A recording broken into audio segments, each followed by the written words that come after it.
Hi everyone, today I'm going to be showing you how to dissect a dogfish. Right here on the table I do have a specimen. I am going to go through just the basic orientation of the animal, and then I'm going to zoom in and show you each of the pieces kind of one by one. It is a fairly large animal, so it's a little more difficult to get the entire creature in frame while still being able to see adequate detail. So where I have my fingers right now, this is obviously the head of the animal, and we can also refer to this as the cranial end. Opposite to that, here, would be the caudal end. And the surface of the animal that's showing upwards right now is the dorsal. We can turn it over, and this we would see the ventral side. While we have the animal on the ventral side, let's point out a couple of the fins. So here we have the pectoral fins. And then back here, we have the pelvic fins. We'll get a closer look at the pelvic fins when I go to start the dissection, but these ones are specifically structured so that we have the pelvic fin and the clasper. So this is a male dogfish. We can see that the tail is broken, and that's just something that tends to happen when they package up these larger animals.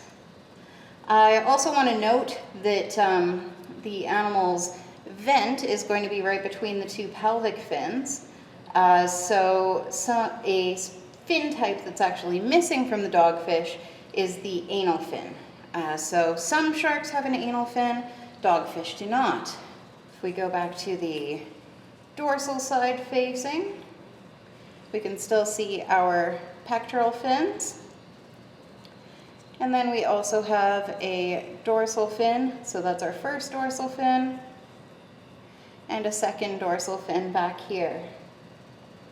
These are spiny dogfish, and normally they would actually have quite a large spine projecting off of each of their dorsal fins. Those are a little bit hazardous actually, so those have actually been removed from these dissection specimens. Now that we have the broad overview, let's zoom in and look a little closer at some of the zones. All right, if we start at the frontmost portion here, this is the rostrum.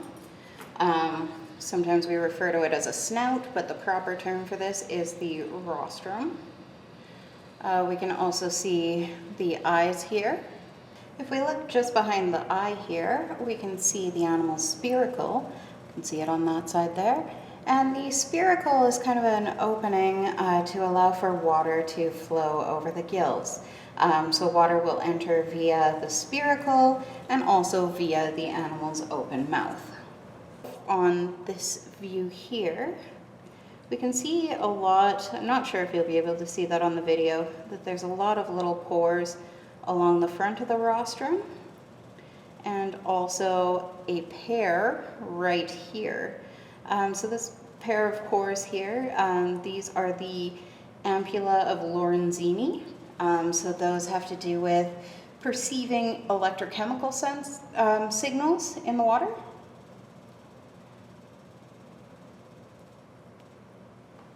If we turn the animal to the ventral side here, we can find the nares.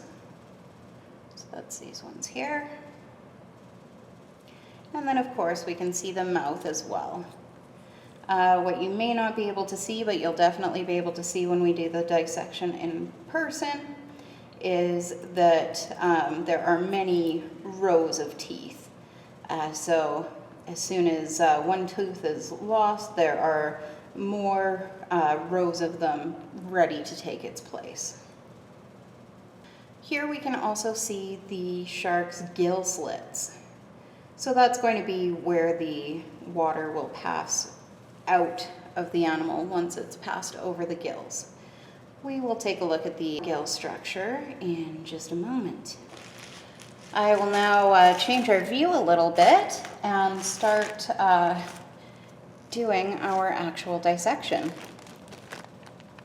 So now we're ready to look at the internal anatomy of our dogfish. So for this, we're going to be making a cut.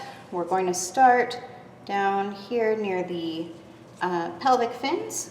We're going to cut all along the side here. It's often easier to remove one of the pectoral fins, but I'm going to try to keep those in place for today. And then we can also take a look up closer to the gill slits. So this is just going to take me a little moment of cutting. Before I do also want to point out, here's just our closer view of the claspers. So you can see that these pelvic fins are modified in such a way so that they have these kind of firm projections coming off of those, and that will actually be used to aid in internal fertilization. So here we go, we'll start cutting. It is important to note that the skin of the dogfish, these scales have almost a sandpaper-like consistency. So they can be a little bit difficult to cut through, and they can also dull your scalpel blade rather quickly. So it's important to keep an eye out on that and make sure that you're just performing your dissection safely. So once we've got that initial cut made, we can carry that forward. Again, I'm just checking every so often to make sure that I'm not puncturing the internal organs.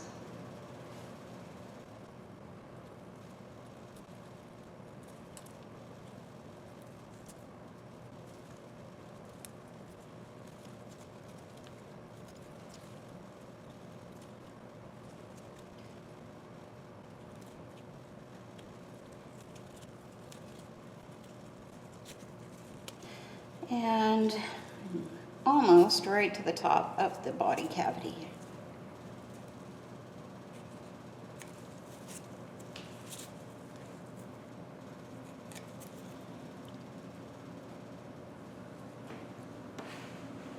Apologies there. So I'm almost at the top of the body cavity, so I'm just cutting across.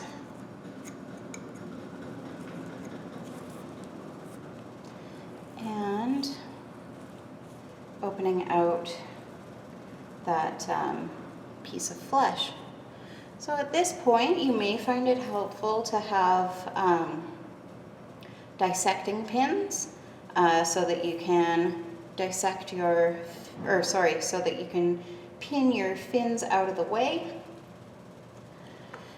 Probably the first thing that you noticed when I opened this is this pooling of liquid here. So this is a little bit of preserving fluid and also some of the natural oils that are coming from the shark's liver. I'm just going to go ahead and get rid of those. You can do this in many different ways. One way that I find really efficient is to just take your specimen over to the sink and give it a quick rinse. Another thing that can work quite well is to just insert paper towels and absorb it out of there.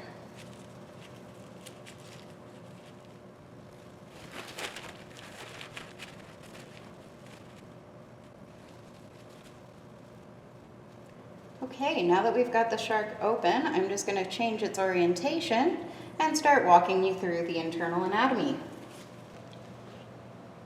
At this point, we've opened up our thoracic cavity, but we also want to have a look at the animal's gills and heart. So to do that, we're just going to continue to make a cut, and we're essentially cutting right through the gills. And to do this, we'll have to cut through the pectoral girdle a little bit.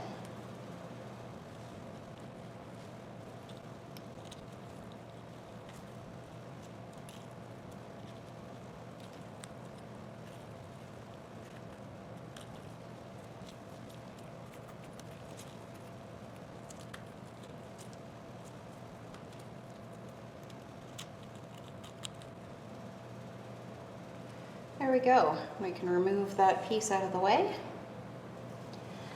And now that I've done that, you can see the gill filaments. So here, if I push that down, maybe you can see it a little bit better. But just like in the bony fish, we actually do have a gill structure where we have the raker's arch and filament.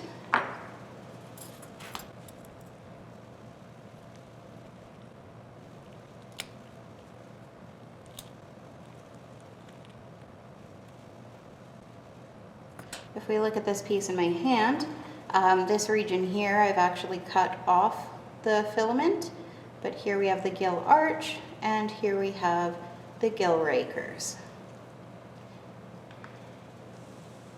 Now, in addition to being able to see the gill filaments, we can also see the shark's heart.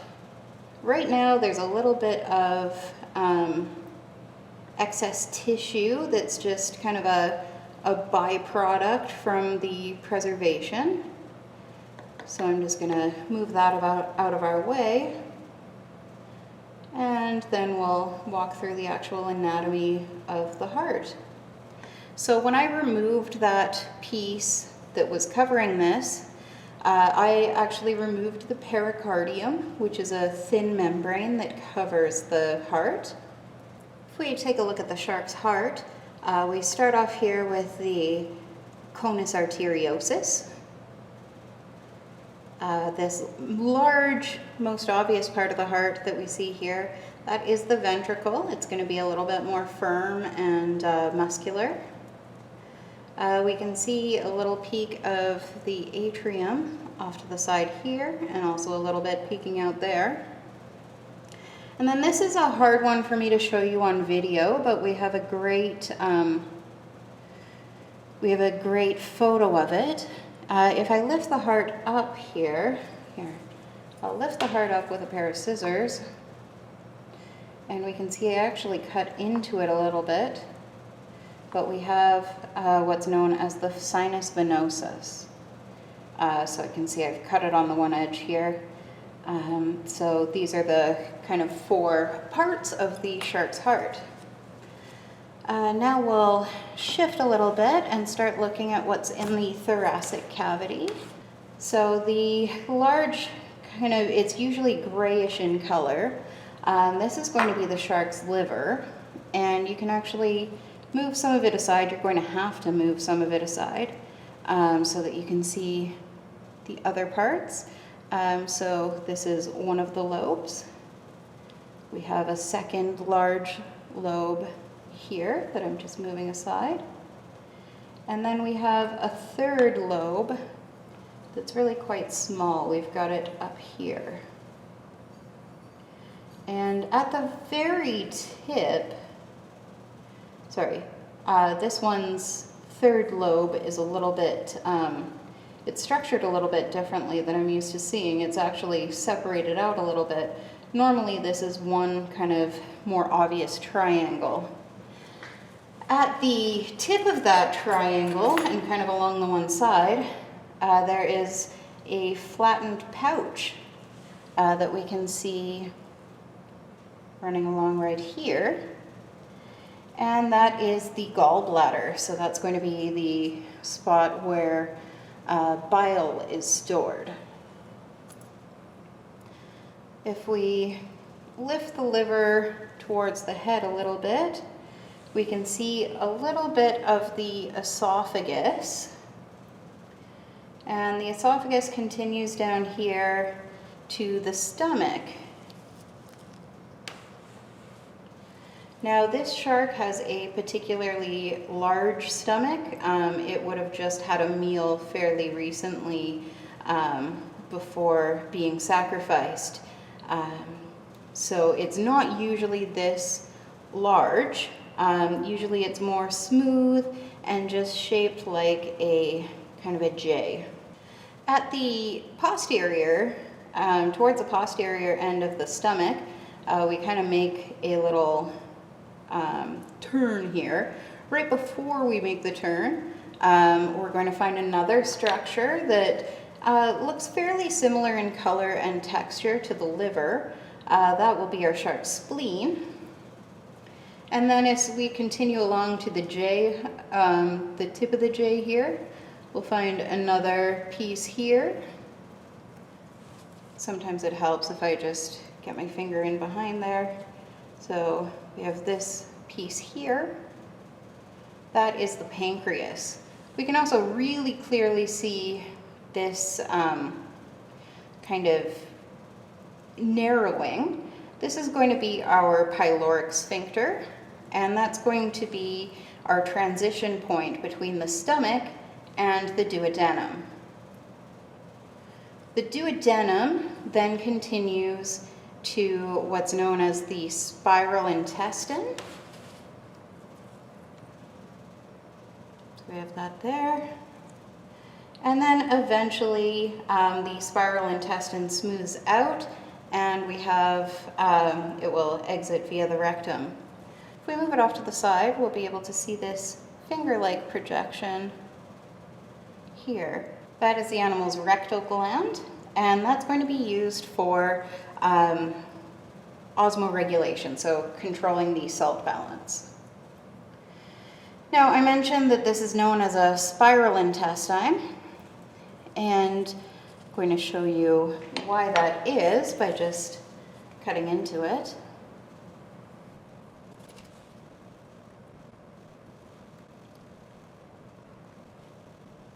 You can see the internal structure of the intestine. It literally goes in the pattern of a spiral. So our intestines are quite long to give more surface area for absorption of nutrients, and a bit of a modification here for the dogfish is they've got that extra surface area, but it's in the form of these kind of spiraling tunnels within the spiral intestine.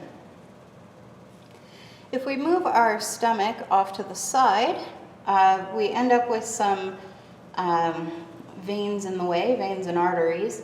So these are, well, this one here is joining up with the liver, so that's going to be a hepatic vein. I'm just going to cut those so that they're out of our way, because what I'm really wanting to show you up here is the testes. So they are long ovals that are up quite far anteriorly, and they are paired. We can see the bottom of the other one on this side here. It may be a little difficult to tell the orientation of the shark right now, just because of how I've cut it, but this line running down here is kind of our center line of the animal, and on either side of that center line we will have the kidneys running basically the entire length of the body cavity. And you'll be able to, when you see this up close, I'm not sure if you can see it on the video, it might be rather difficult, but overlying the kidney there's actually almost like a small kind of wiggling tubes, and those are going to be the seminal vesicles. So they actually lie over top of the kidney. This is our basic male shark anatomy. We can come back in just a moment and we'll see how the female shark looks a little bit different. Now here we have our female dogfish. Her external anatomy is going to be the same as the male's. The only exception to that is going to be with her pelvic fins. So here she's actually positioned in a nice way that we can easily see those pectoral fins. We've got our first dorsal fin here, second dorsal fin back here, her caudal fin. It's just a little bit folded because of how it was packaged. But then if we turn her over, she has a different anatomy going on with her pelvic fins. There. If we pulled the pelvic fins out, we can see that they're a lot broader, a little bit more square in structure, and they don't have that big, large clasper poking out of it. Now, in terms of the actual dissection, this is going to look very much the same as how I did the male. But once I get in here, the anatomy should be really quite interesting for us.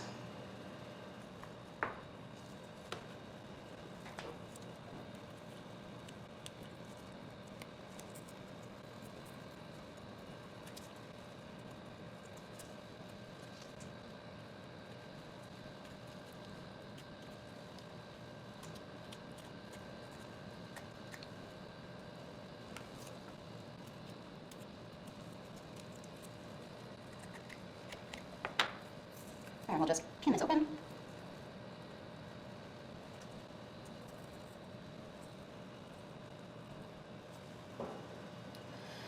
And we can take a look at her internal anatomy. So you can see that her thoracic cavity is really quite packed full, and there's a good reason for that. Just like with the male, we've got a very large liver. So there's one lobe, second lobe here,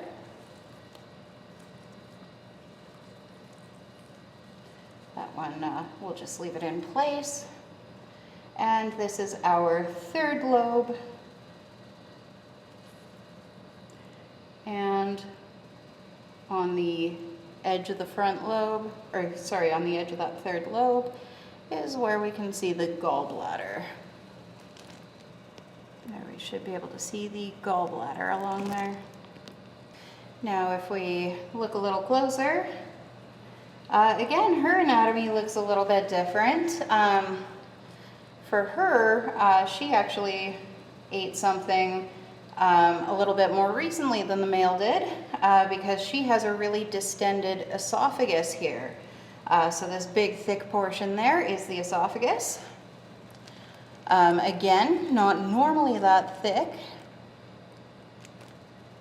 but since she has eaten fairly recently, we can see that there.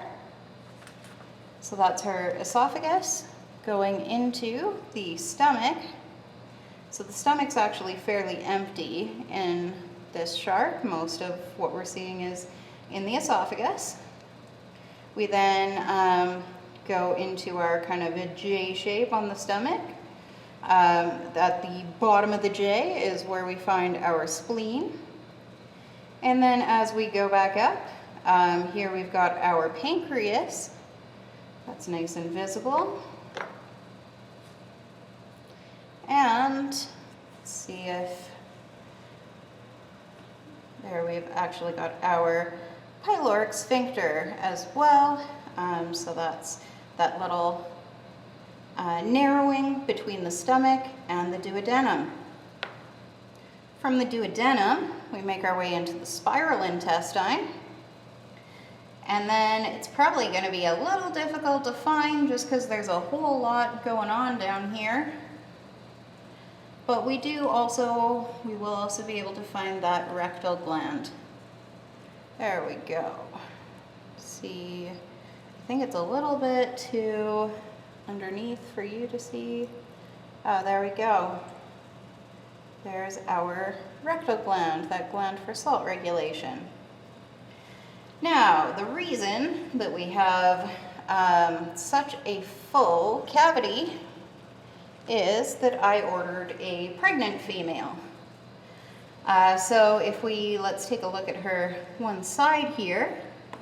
If we take a look at the one side here, we can we'll move the liver out of the way, we'll move the great big esophagus out of the way, and we will be able to find her ovary. So it's a little bit of a weird shape right now because of how packaged up it was. So how tight things were within the vacuum packaging. I'm going to try to zoom here And see if you can actually see there is a little bit of a egg shape going on there. So right between my two fingers there, you can actually see the definition of eggs that are developing in that ovary. From the ovary, the egg would be released via the ostium, which we're not really seeing right now just because of the angles, and it would make its way into the oviduct. So the oviduct, the human equivalent to this would be the fallopian tube, but we generally save fallopian tube for when we're talking about mammals, so let's call it an oviduct. And that will make its way all the way to the uterus. We'll open one side of the uterus so that you can see the developing young.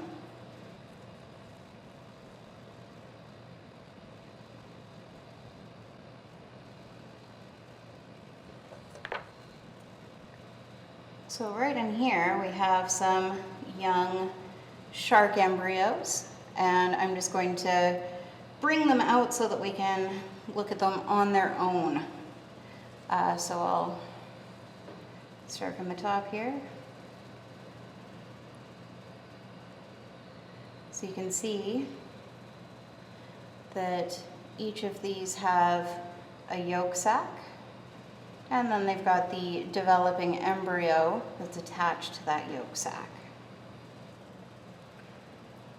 So here we have our developing dogfish embryo. You can see a lot of its external features are already quite fully developed. We can actually even see a spiracle right there. And these little developing embryos are then attached to the yolk sac. So dogfish undergo a reproductive technique that's known as ovoviviparous. So what that means is that if they were oviparous, that would mean that they would lay eggs. As an animal that's ovoviviparous, they release their eggs from their ovaries. They will have internal fertilization, and those embryos will develop inside the mother. However, the embryo is getting all of its nutrition from this yolk sac and not directly from the mother. There's no placenta and there's no nutrient exchange between the developing embryos and the adult female. There's also the situation that we have with mammals, which is called viviparous. So that's when the embryo will develop inside the mother. It will receive nutrition from the mother, usually via placenta. And then when the young are born, they will be relatively well developed, and they will have gotten nutrition from the mother. Since this shark has a stomach that's rather distended, I'm going to take a quick look at what is inside. So I don't want to completely destroy the stomach, but I am a little bit curious.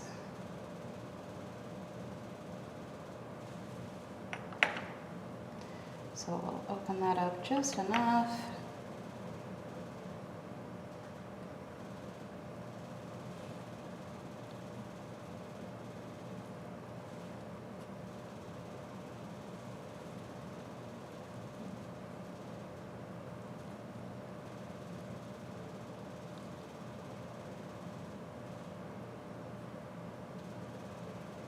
Wow, he has inside his stomach, he has what looks to be the head of another fish. Yep, I can definitely still see the gills of that guy.